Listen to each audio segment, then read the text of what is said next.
salvage for this marker symbolize the overruling faith and commitment the early missionaries to make known as Christ's salvation. Yan. Nakita mo. Punos yan ng Japanese soldiers. Binumba ng mga Americans. Ito. Yes po. And then, 1945 during the liberation, inayos ito kasama ang mga Japanese soldiers. Siyempre, hindi na sila nag-aaway dahil talo na sila, di ba? Inislib din nila ang mga Japanese soldiers para magtrabaho dito. Okay. Ito po ang tawag dito, St. Mary's Church, St. Mary's the St. Virgin. Mary the Virgin. Yes po. Ito po ay Anglican po siya. Original. Hi guys! Welcome to my YouTube channel. It's me, Tina. We're back here to next tour. We're going to Hanging Coffin. Hanging Coffin. But now we're passing by to the cemetery. Inumpisa ng mga Americans Public na cemetery. continuation ng mga panahon sa generation sa panahon sa ngayon. During the November 1st, nandito po ang mga pamilya, instant candle ang gagamitin. Ang ginagamit po nila, bawat puntod may gatong siya. Uling. Kaya pag nandito ka sa gabi, oras ng alas 6 hanggat alas 8, hanggat Ayan, may mga alas 9, gatong. bawat puntod na nakikita mo ay umaapoy. I Bawat see. tombstone. Yan siguro yung nakikita ko sa nung bumiyahe kami na may mga siguro tabi nila. Sinisigaan na lang nila. Ayan, di ba? Shark. Ayan, shark. Oo. Ngayon, pupuntahan natin siya. Lalapitan natin ngayon. Nakita rin dito.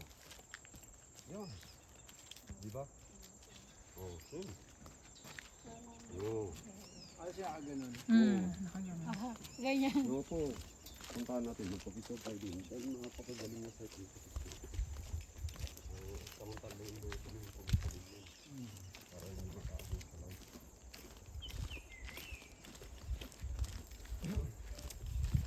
Ay, nagkinelas na kayo? Oo, lagi may pagbilis sa dami.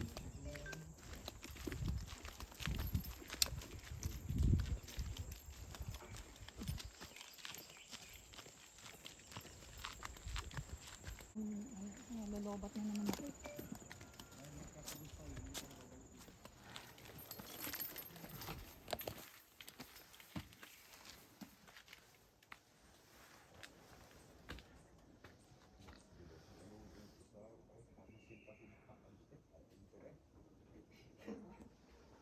This is the Hanging Coffin.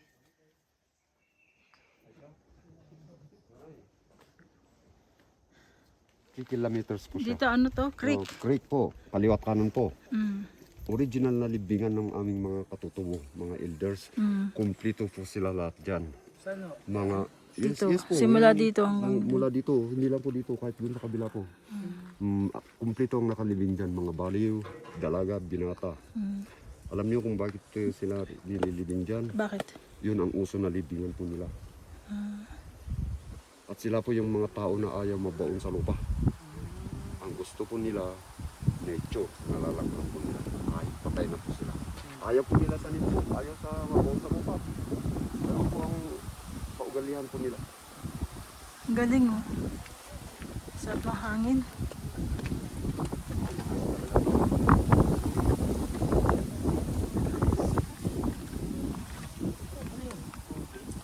Hindi po. Ano Yung yun? naririnig natin, Oo. hangin Hangin. po sa ibabaw ng ano, yung mga... Akala ko ulan paparating. Hindi po. Oo. Kasi may mga yero. Oo. Hindi. Basta pag malakas ang ano, buhos. Hindi sa yero. Ang galing. Rock climbing. Ay, may rock climbing.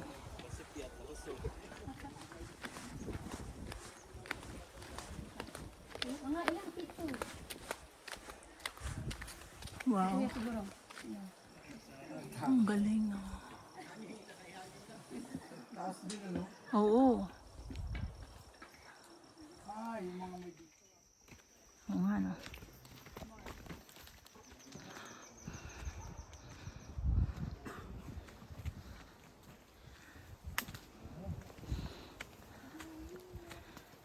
Pangalawa po, bubutasin nila ang rock wall na yan, ang bato na yan. Tawagin po siya ay limestone. Okay? And then, habang nilalamayan po siya doon at siya ay nakaupo yung patay. Yes po, Pinapaupo. pinapaupo siya. Habang ginagawa ang rituals para sa patay, habang ginagawa yung kultura, kakatay sila ng baboy, manok, para sa patay na yun, alay sa patay yun. At kakainin din ng tao ang karne na yun. Okay. And then, ang lamay po ng patay is half day, one night, half day. Bago siya kakalasin sa kanyang upuan, ibabalot siya sa kanyang tela blankets na kulay puti na may stripe na itim. At unang magbubuhat po sa kanya, either kanyang anak o apo, bubuhatin niya, ilalabas niya. Ilalabas po nila. And then, magbabayanihan na po ang mga tao na dadalhin po siya dyan. Ready na po yung hanging coffins niya.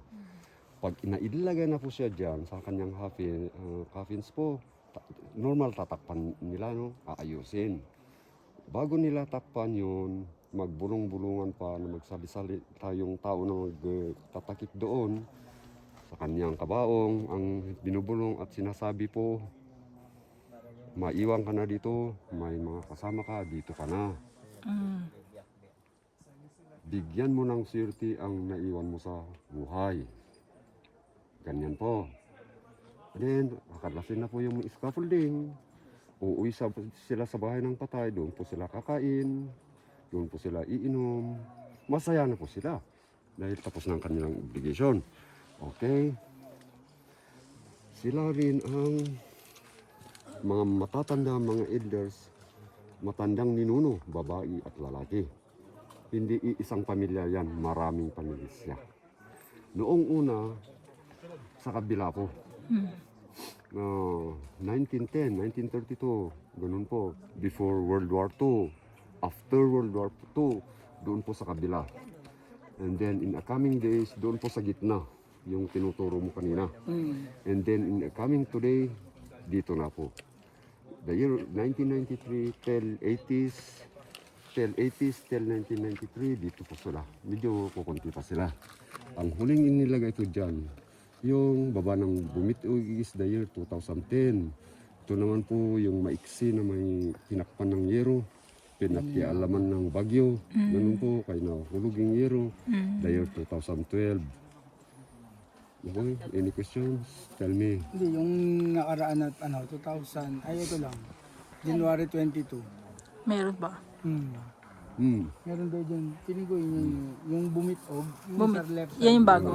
Mga bagong Ano po ba yan? Yung matatanda, yung pinakamatandang Yes po. matanda po dito Yes po. sa Sagada. mga elders po sila. Oo.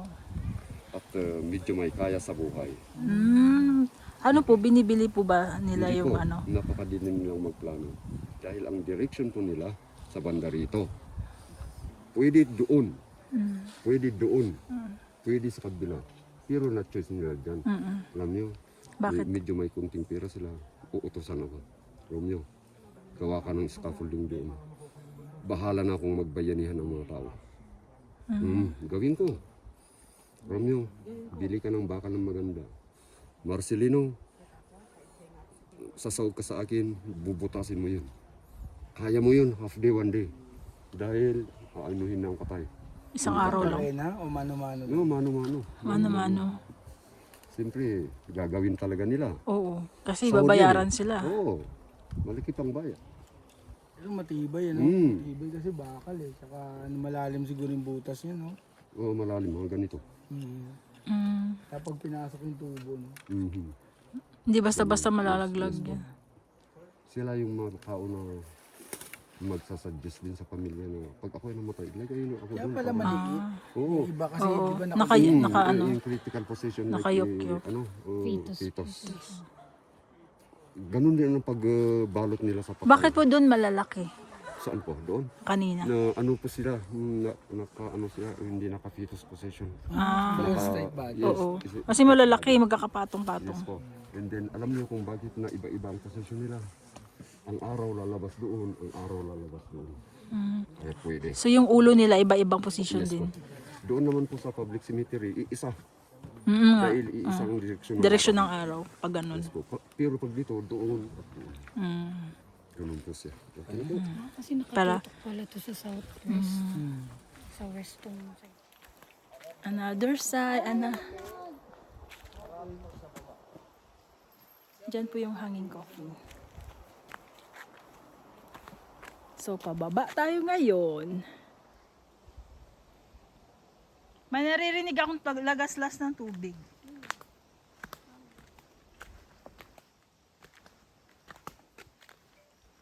So, sabi ni Kuya, ayon kay Kuya, Ayun kay ito Kuya. yung Arabica coffee plant.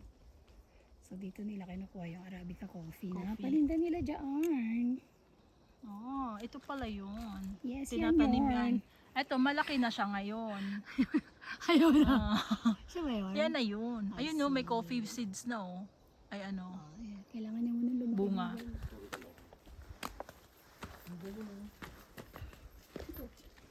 Oo nga no. Ay,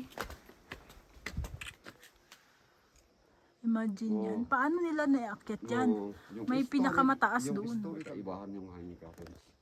Pero yung pagbalot at style ng paglagay din at kultura at mga rituals po nila ay parehas. Parehas. Okay. Paano po siya inilagay dyan? Noong unang panahon, the year 80s. Karamihan sa mga yan 80s. And then po, may punong kahoy na umaakyat po dyan sa batuhan. Dumidikit ang kanilang mga baging.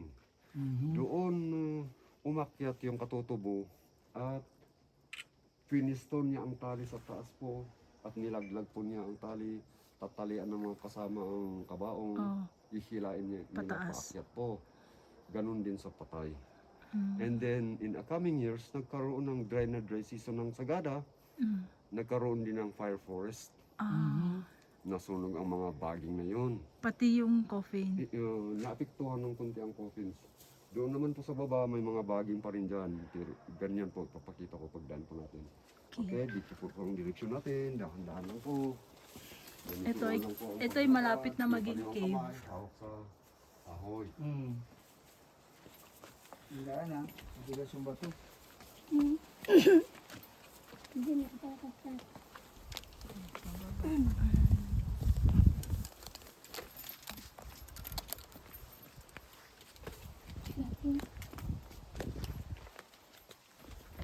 Hawak sa kahoy. Hold.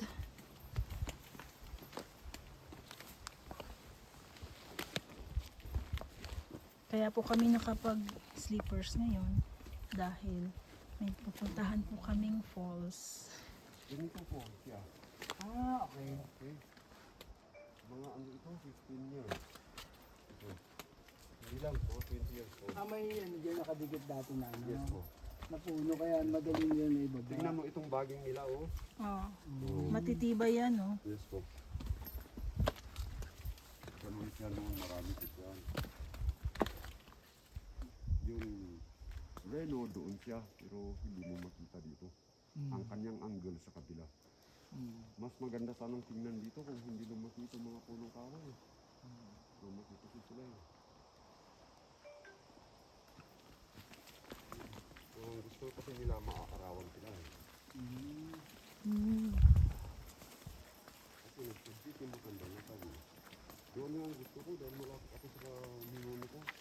At pag sikat ng araw, Papasok na tayo sa cave. maaarawan daw siya. Cave na ba tayo? Hindi, ano, underground. Underground.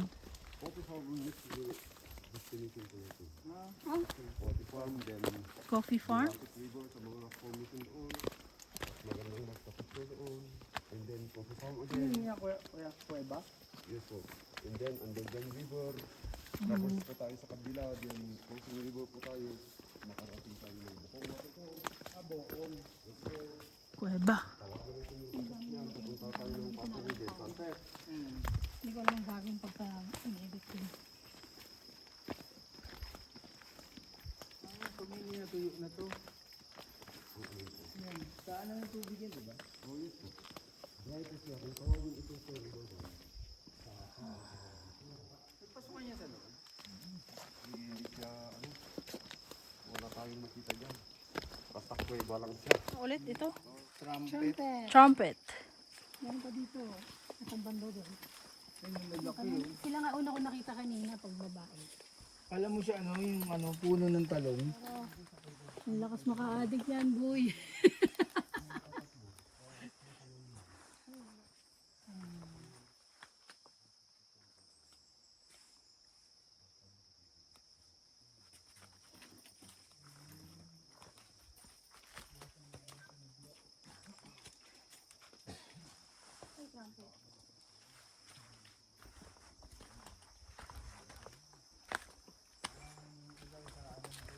Maganda nila.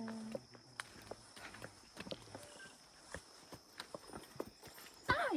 Ayun na, napagtatapilok na ako. Gandahan. Actually, nung pagbaba natin, bumagsak yung tuhod ko. Tuhod mo? Hala, dandahan kasi. Ang ganda niya. Oh my gosh. Damo lang yan. Hindi ko alam kung anong tawag dyan. Pero ang ganda niya. Kasi nang dami niya sa personal, ang kulay niya.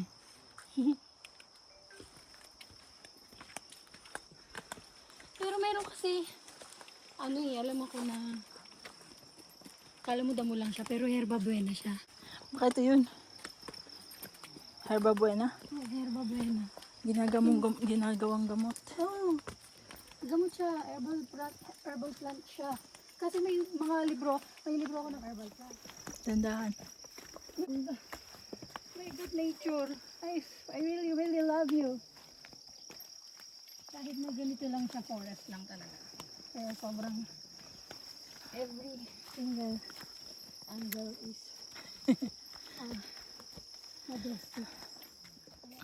Arabica coffee. Arabica plants. This is coffee farm.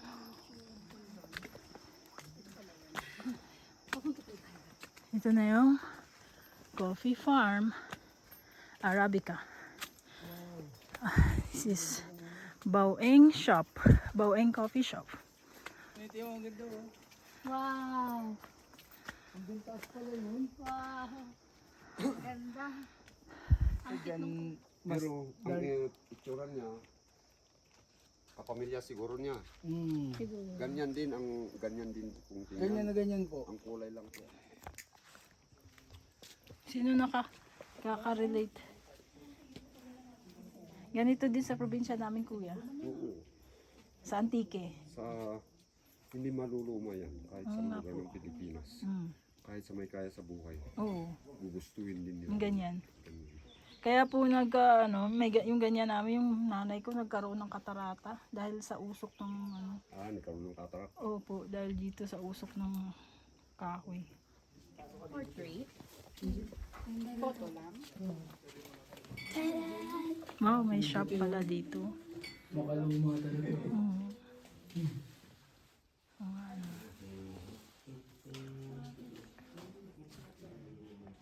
Galing. Para saan kaya yung nasa gitna? Kaya hindi magano kape. Ibig tayo? Tikman natin. Ay, ganito. Magkano po ang kape? 80 per cup. 15 na po. Ganyan. Ay, ma. Ay, Sige po. Ilan? Tatlo. tatlo? Sarap.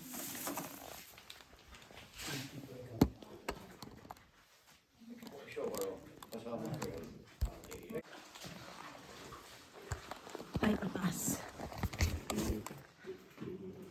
So, meron siya kasama. Sugar at premier. Premier. Pag dinamihan ng premier na. Ito po. Premier. Creamer. Creamer. syempre. 2 creamer.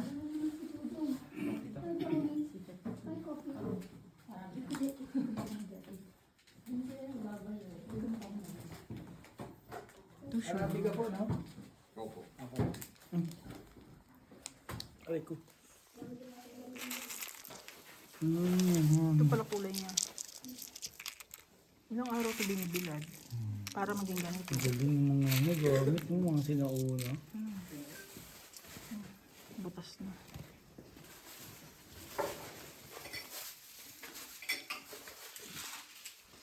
Ay, lagay. Naalala mo to. Pang ice. Pait. Habang ang pangyayari. Ay, hindi pa. Daming bunga, oh. Kape.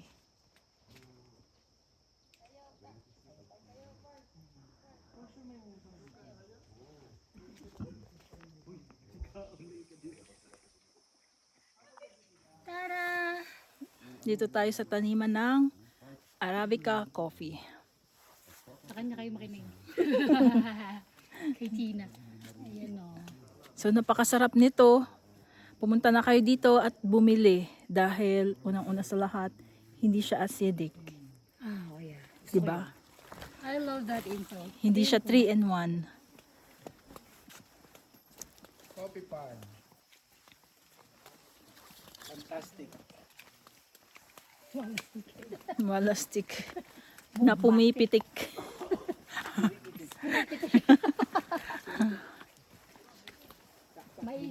May saltik. Pumipitik. Pumipitik. Lahat ng Pag plastic. nagkape, pumipitik. Kasi kung may kape, meaning meron Walang musang, pitik. Diba? May musang talaga dito. Oo. Bakit? Ang kinakain Ano ba itsura nun? Yung ba yun? Yun yung reason bakit ang Ano siya? pupo niya. Wild cat. Nene, Ah, ang reason ba bakit ganun yung pupo niya na pwedeng gawing kape? Kasi ang pagkain niya is kape. Oo. oo. Bagay yung pupo niya. Wala yun siyang daw ibang- ang pinakamasarap na gawin kape. Wala, Kasi na-process na. kasi walang ano, wala siyang ibang kinakain kundi kape lang. All that info. Sorry, hindi ko talaga alam. At nakakatawa naman. Ano English ng musang? Ito pa yung hilaw. Ano English ng musang? Hanapin natin. May Google girl. Po. Eh, tipiko. Tipika? Ayaw niya yan. Medyo malalapad daw. Yung mahaba yung sanga. So this one is typica. Yan ang tipika. So, makikita mo yung Naririnig ko yung agos ng tubig. Oo nga. Tapos may cave doon.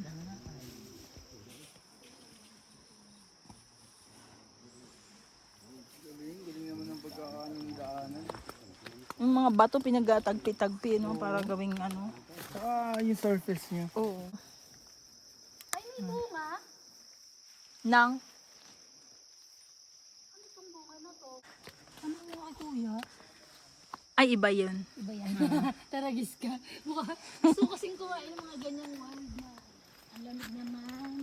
Baka nasa Sagada tayo.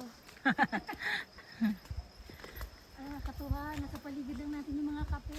Nakarating ako ng Mindoro. Oo. Nakakita rin ako ng mga puno ng kape nila. Mm. Hindi ko na matandaan kung anong pangalan ng klase ng kape nila. Naririnig ka po. May sleeve.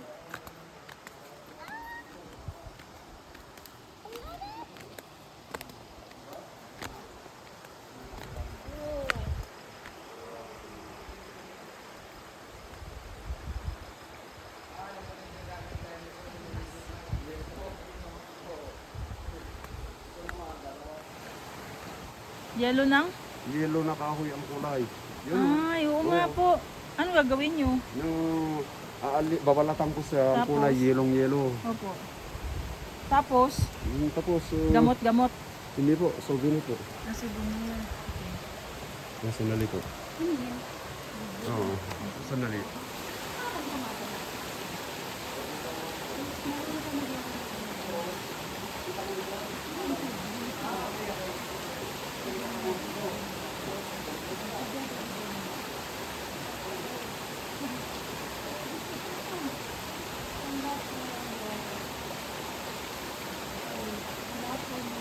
Okay na po.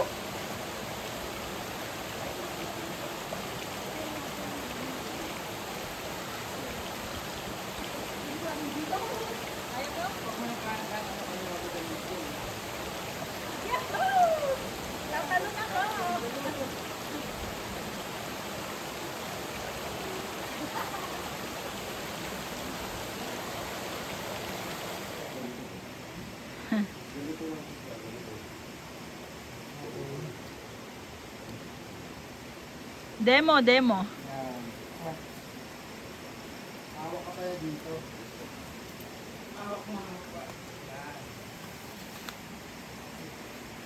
Kami. Kaya? Akin na yung phone.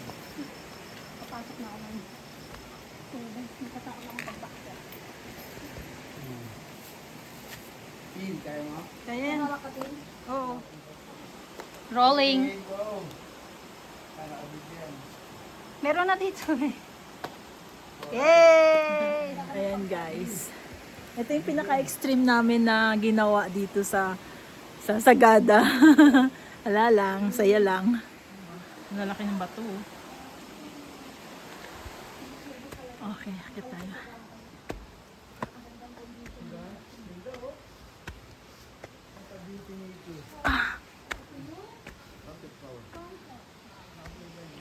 Ayan sila. Tagalog. Swerte. Hindi ito nararating ng mga vlogger, di ba?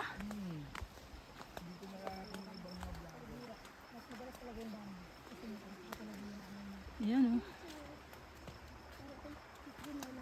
At nag-uumpisa na mag-fog. Yung fog na yon. Isa pa, dapat yung tour guide na makukuha nyo dito is marunong mag-explain at saka trivia na. May trivia. Walang sinasabi. Buti na lang si Kasi Kuya. nakakita yung camera, may Si Kuya na lang ang kinuha ang napili. si Kuya Romeo. Romeo. Ang kunin ninyo. Request ninyo. Pwede ba yun, Kuya? So, pupunta kayo dito sa Gada, ang kukunin nyo. So, marami kayong matututunan, marami kayong malalaman. Yan. Regarding sa Sagada. At saka sa mga spots na pupuntahan. Maraming trivia. Sa Sega po siya. Ang dami nila. At siya po yung the best na tour guide dito sa Sagada. Mas marami dito, be. Oh. Oh, be, ano ba to, be? Oh my